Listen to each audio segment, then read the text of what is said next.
Nah, ini merupakan bagian depan halaman dari Taman Proklamasi, tempat bersejarah yang menjadi saksi bisu dari momen penting dalam sejarah kemerdekaan Indonesia. Terletak di Jalan Proklamasi, Jakarta Pusat. Taman ini diresmikan pada tahun 1984 oleh Presiden Soeharto dan terdapat 3 monumen penting, yaitu Monumen Proklamator, Tugu Petir, dan Tugu Peringatan 1 Tahun Republik Indonesia. Tugu Proklamasi adalah tugu peringatan proklamasi kemerdekaan Republik Indonesia yang berdiri di Kompleks Taman Proklamasi di Jalan Proklamasi, Jakarta Pusat. Taman tersebut berlokasi di bekas kediaman Soekarno di Jalan Pegangsaan Timur nomor 56 yang sekarang bernama Jalan Proklamasi.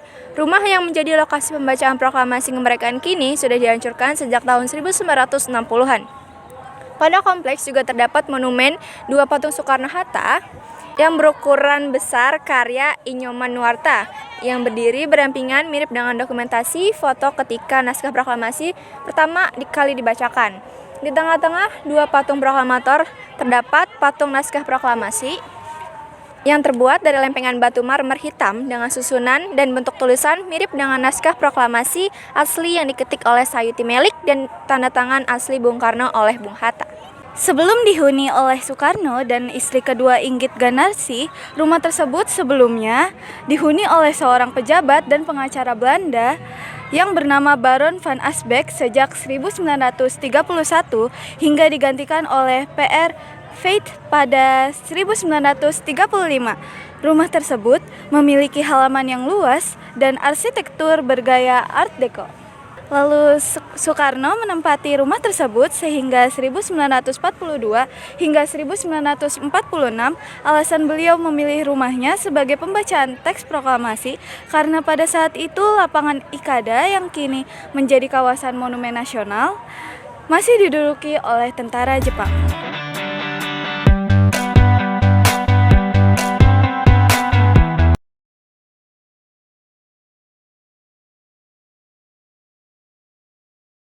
Di sinilah dibacakan proklamasi kemerdekaan Indonesia pada tanggal 17 Agustus 1945 pada pukul 10 pagi oleh Bung Karno-Hatta dan Soekarno-Hatta.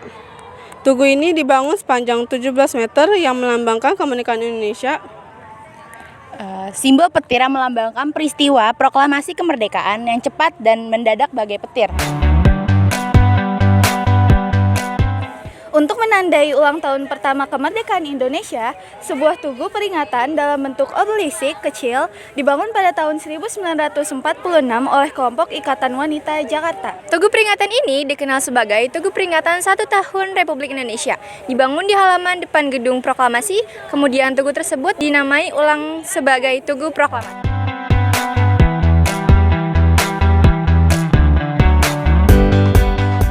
Nah, kita udah sampai nih ke museum sejarah yang selanjutnya, yaitu Museum Bank Mandiri. Ini adalah tampilan awal dari Museum Bank Mandiri. Sebelum kita masuk, kita diarahkan oleh satpam terlebih dahulu untuk membeli tiket masuknya. Ayo kita masuk. Pada bagian depan, kita disuguhkan dengan penjelasan mengenai gambar dari logo Batavia, perusahaan NHM, dan logo kota Amsterdam. Di sini terdapat buku digital yang dapat kita gunakan untuk melihat beberapa potret perkembangan Bank Museum Mandiri dari zaman kolonial Belanda hingga sekarang. Museum ini bergaya arsitektur kolonial Belanda yang menyimpan banyak cerita tentang perkembangan perbankan di Indonesia dari zaman kolonial hingga modern.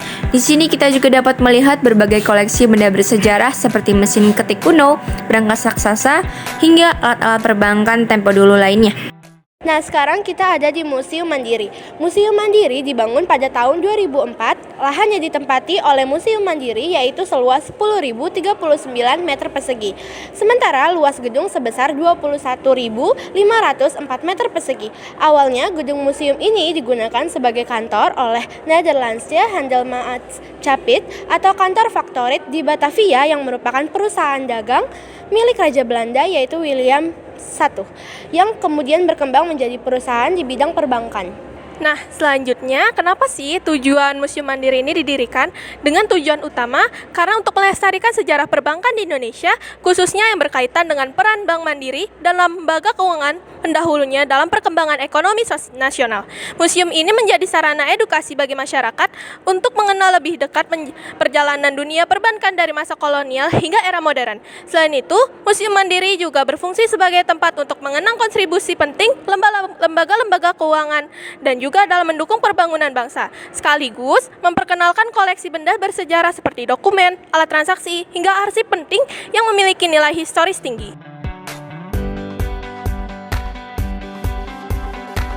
Untuk mendapatkan rempah tersebut, maka para pencari rempah dari seluruh pelosok menggunakan jalur rempah Nusantara yang tersebar di beberapa titik daerah di Indonesia.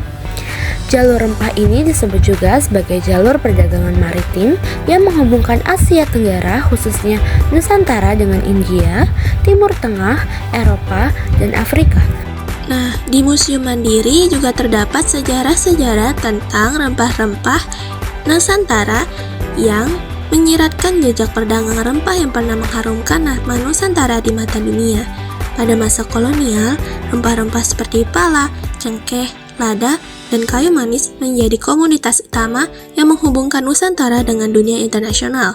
Di museum ini, terdapat pameran yang menggambarkan bagaimana rempah-rempah Nusantara menjadi daya tarik bangsa Eropa hingga berbondong-bondong datang ke tanah air tercinta kita, yaitu Indonesia. Melalui dokumentasi dan benda-benda bersejarah yang dipamerkan, kita dapat melihat perjalanan rempah-rempah dari tangan petani lokal ke pelabuhan-pelabuhan besar hingga diekspor ke berbagai belahan dunia. Museum ini juga menggambarkan bagaimana perdagangan rempah mempengaruhi ekonomi, budaya, dan sejarah Nusantara. Gedung ini dipergunakan sebagai kantor pusat Bank Eksim setidaknya hingga tahun 1995, sebelum berpindah ke kantor baru yang berada di Jalan Jenderal Gatot Subroto, Jakarta Selatan. Dengan bergabungnya Bank Eksim beserta 3 bank pemerintah lainnya seperti Bapindro, BBD, dan BDN ke dalam Bank Mandiri pada tahun 1998, maka gedung ini pun menjadi aset milik Bank Mandiri. Pada akhirnya, gedung ini difungsikan sebagai Museum Mandiri yang resmi dibuka untuk umum pada tahun 2005. Nederlandse Handelsmaatschappij, PT Perusahaan Dagang Belanda atau NHM adalah suatu perusahaan dagang Belanda didirikan berdasarkan Besluit nomor 163 pada tanggal 29 Maret 1824 atas prakarsa Raja William I dari Belanda untuk mempromosikan dan mengembangkan perdagangan, pengiriman, dan pertanian. Selama 140 tahun berikutnya, NHM mengembangkan jaringan cabang internasional yang besar dan semakin terlibat dalam operasi perbankan, dan kemudian menjadi salah satu nenek moyang utama bagi ABN AMRO. Tujuan pendirian NHM adalah untuk menggantikan VOC yang bangkrut akibat korupsi yang dilakukan oleh pejabat VOC sendiri. Tujuan lainnya adalah menghidupkan kembali perekonomian negeri Belanda yang hancur akibat peperangan dengan negara tetangganya, Belgia. Transformasi Bank Mandiri tidak hanya melibatkan perubahan dalam aspek bisnis, tetapi juga dalam visualisasi branding dan citra perusahaan. Pada 14 Januari 2008, Bank Mandiri meluncurkan logo baru dengan tagline "Terdepan, terpercaya, tumbuh bersama Anda".